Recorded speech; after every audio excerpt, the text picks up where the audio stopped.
Another one of the burning questions that you had in the pre-training camp post here was something that I think that we've skipped over quite a bit, and not on purpose. There's just a lot to talk about. But I mean, I still don't think we're at the point where we are even fully realizing that Jim MF and Harbaugh is the coach of the Chargers, and what kind of implications that would have if he has immediate success in turning that team around again. Now, when your team is disappointing enough that you fire the general manager, I think a lot of, like the Chargers did with Tom Telesco, I think there needs to be an inherent understanding here that there were large swaths of that roster that were not up to par.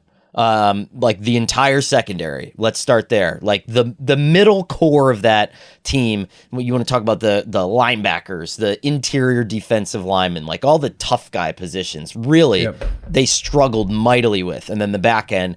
But they surrounded it with stars, right? So everything looked good. Can Jim Harbaugh fix that in a year? And is it inappropriate for us to expect him to come out and just start clobbering folks? I mean, I just think his reputation and like what he was able to, like, I've made the comparison before. I think he's like a modern day Bill Parcells in an NFL context. Like that's what he is as a coach, and that his program is going to be hard. He's going to get immediate results. He is going to really, really build an identity, and like that's what's so fascinating about the Harbaugh thing is like it looks the same everywhere he goes. And it looked the same at Stanford as it did at San Francisco, as it did at Michigan. And we've talked about that. So like, that's like the whole, like picking Joe Alt over Malik Neighbors or Rome Odunze thing, right? Mm-hmm. Like you pick Joe Alt there because you're building an identity and you're building like the foundation of what you want to be.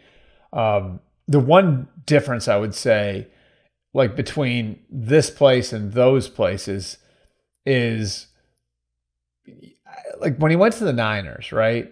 He had a good foundation of linemen. I think when he went to Michigan, he had a good foundation of linemen. In San Francisco, Joe Staley was there. I believe they just drafted like Mike Iupati and Anthony Davis, right? Like so, they had a bunch of like former first-round picks who were young and rising on the offensive line. Justin Smith was on the defensive line. Yeah, like they had a foundation of those guys, right? And so for the Chargers now, that foundation is, what are we talking about here? We're talking about Rashawn Slater, Joe Alt, who's a rookie, who will be the right tackle, and then the two edge guys on defense, Joey Bosa and Khalil Mack, who are older but still really good players. Is that enough? And like, if you're able to fill in around them, can you build enough with like the meat and potatoes of Jim Harbaugh operation? Can that be there? I have confidence he's going to be able to do it because he's done it everywhere he's gone. And it's going to be interesting. I mean, like I think it's fascinating that they brought in two backs from the Ravens. You know what I mean? Right. Like there's like to go and bring in J.K. Dobbins and Gus Edwards, and those guys have injury history and everything else. But like to bring in two like tough guy running backs from his brother's team, I think says something about who they're going to be too. Like he's leaving breadcrumbs everywhere. So I'm fascinated to see what the training camp itself looks like, because to establish that you gotta train a certain way. And I can still remember when his first training camp in San Francisco, they had what they call now commonly two spot in San Francisco, and they had lost the entire spring because that was the lockout year, and there were new rules going in about how much he could do in training camp and everything else. And Jim Harbaugh's innovation at the time was basically to run two practices at once. Because in training camp, you can do it when you have 90 guys. So he's like basically holding simultaneous practice. Now, a lot of teams do that now. But that was one of the solutions to getting around some of the things that were going to limit him that first year. I'm really, really interested to see the way that this works. I think like their training camp could wind up looking a lot different than a lot of other training camps, which I think, is really, really interesting. Because the implications for that division are huge, right? Yep. If the Chargers come in and they're the Chargers right away, and the Broncos, for example, are still kind of waiting through this whole deal with Bo Nix and how all this stuff's going to happen, isn't that fascinating, right? Yeah. That like we may never see Sean Payton succeed in Denver. It has implications for Antonio. The Broncos are like quietly rebuilding.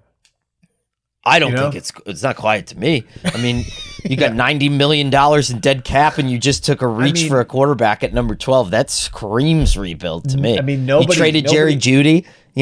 I mean, nobody I don't know. Like, I feel like people have almost been afraid to call it that because you can't call it that anymore. You're not allowed to call it that anymore. Yeah, hiring Sean Payton is a win now move, like by an ownership group that's got, the deepest pockets in the league. Maybe the deepest pockets in the planet for a family. They got that whale mart money. Yeah. So I feel like that's a pretty, they're rebuilding now. And the opportunity is there. Like, are the Chiefs vulnerable now? Probably not. I don't think so. Probably not. I think it just really sucks to be the Broncos and the Raiders. If we're being 100% entirely honest.